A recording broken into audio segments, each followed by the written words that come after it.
Welcome to This Explainer. Today, we are diving straight into a truly mind-bending piece of writing. We are unpacking Jon Rasmussen's incredibly ambitious unified theory of reality. It's this wild, fascinating framework that basically builds a bridge between ancient shamanic teachings, Judeo-Christian theology, and even modern extraterrestrial discourse. We'll be looking specifically at his text called The Shaman's Summary of Creation and the Sacred Secret. In it, Rasmussen is literally trying to synthesize how the entire universe works, exactly where things went wrong, and where humanity is heading next. I know, it's a massive topic, but we've broken the whole shebang down for you right here. It's literally the ultimate human question, isn't it? What is the origin, meaning, and purpose of life? Well, to answer a question this huge, Rasmussen suggests we have to journey way back to the very beginning, long before humanity even existed, to something he calls the Great Mystery.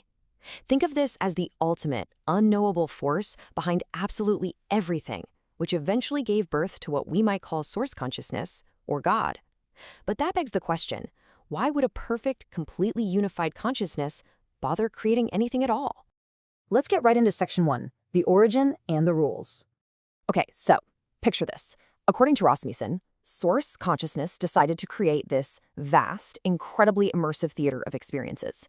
But to actually experience anything, you fundamentally have to have contrast. I mean, you can't really understand light without the dark, right? You can't truly experience pleasure without the very real possibility of pain. So to make this whole cosmic theater actually function, Rasmussen outlines two incredibly strict, non-negotiable rules. Rule number 1, absolute free will. Beings have to be able to choose their actions, their thoughts, their creations, entirely without limits. And rule number 2, and this is the kicker, we must forget. We have to completely hide our divine unity from ourselves. Because think about it, if we all walked around fully remembering that we are all just the exact same connected source, the entire illusion of the game would just immediately collapse. Rasmussen actually drops this brilliant little quote in the text. He writes, "Try to keep it a secret from yourself. We see too much." It's almost like a cosmic wink. He playfully warns the reader that if you completely remember this sacred secret, you kind of ruin the game for yourself. And that is actually a heavy burden often carried by shamans, mystics, and spiritual teachers, people who are actively trained to peek behind the cosmic curtain and see the actual machinery of the universe. Which brings us to Section 2, when things went sideways. For a good while, this perfectly balanced state of forgetting and playing worked exactly as it was meant to. In the Judeo-Christian tradition, we usually associate this with the Garden of Eden, a pure, original state of communion, love, and total harmony with nature. But then, things went totally sideways. Certain beings, whether they were physical, non-physical, or maybe both, decided to use their free will to entirely reject those original rules. They essentially thought they could outdo Source. This introduced what the indigenous Caro teachers of Peru call the mad mind. And the contrast is huge. Instead of harmony, the mad mind is all about ego-aggrandizement, deep fear, greed, and this relentless desire to completely control the game rather than just joyfully playing it.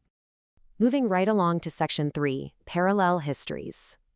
Now, what makes this explainer so fascinating is that this cosmic rebellion isn't just one localized random myth. When you actually map out the timeline, the sheer scale of this is mind-blowing.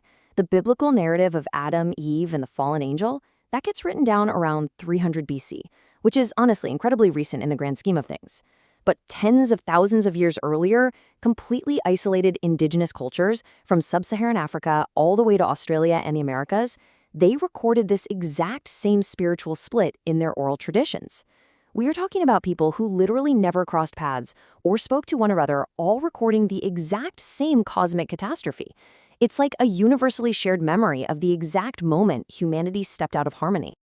Let's look at Section 4, a universal human struggle. This ancient historical disruption, it isn't just some dusty old myth. It essentially birthed a universal soul wound that is incredibly active today. It's the root cause driving the extreme division, the violence, and the mental illness we see dominating our modern world. To show just how deeply wounded and combative we still are, Rasmussen shares his own wild experiences from the early days of social media. He faced intense vitriol from literally all sides. Christians were accusing him of demonic sorcery. Pagans were furious at him for incorporating Jesus into his practice. And he even had Native Americans threatening him, calling him a white plastic shaman. It just goes to show humanity is so deeply scarred by this ancient split that our immediate default reaction to any kind of nuance is often just violent tribalism. So how in the world do we fix this? Well, Rasmussen argues that instead of constantly attacking each other over our differing beliefs, we actually need to approach human conflict the way an exorcist would. Think about it. An exorcist fights the malevolent influence that's driving the terrible behavior, right?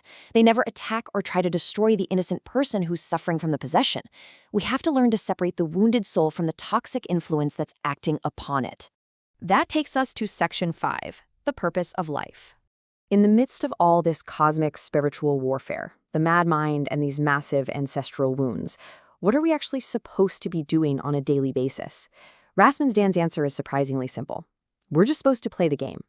Think of life like a giant game of chess or a football match. You use your free will to move your pieces, to experience the contrast of winning and losing, and you find joy within the established rules. The truly evil influences in the world, those are just the forces desperately trying to convince you to violently upend the board entirely, rewrite the basic rules of creation, and completely ruin the game for everyone else. Our job is just to stay on the board and play with love. But honestly, to stay in the game and actively reject that mad mind, we really have to do the work to heal that deep soul illness.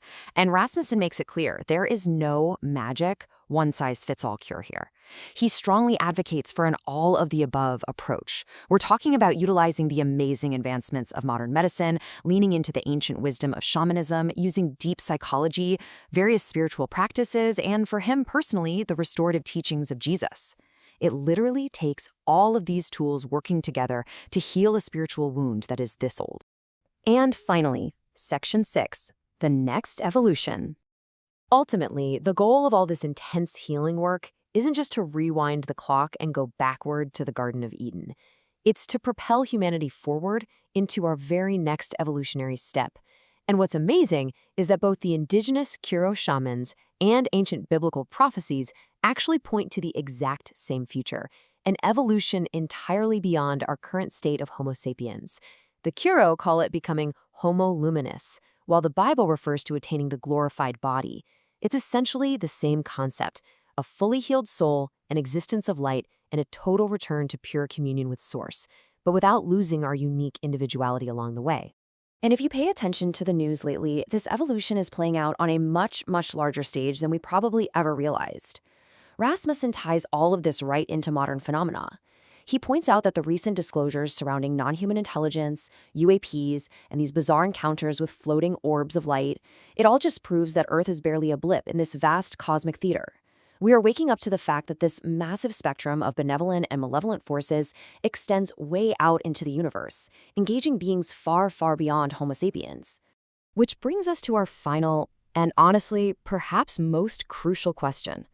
As we stand here facing these incoming cosmic mysteries and the potential return of highly evolved divine forces, we have to seriously ask ourselves, if the next step in our evolution arrives tomorrow, are we actually healed enough to recognize it? Or is our collective soul still so deeply wounded and our mad mind so active that our immediate knee-jerk reaction will be to attack and demonize the exact thing that's meant to elevate us? It's a pretty heavy, provocative thought to leave you with, right? Thank you so much for joining me for this explainer. And remember to keep your eyes, and definitely your mind, wide open.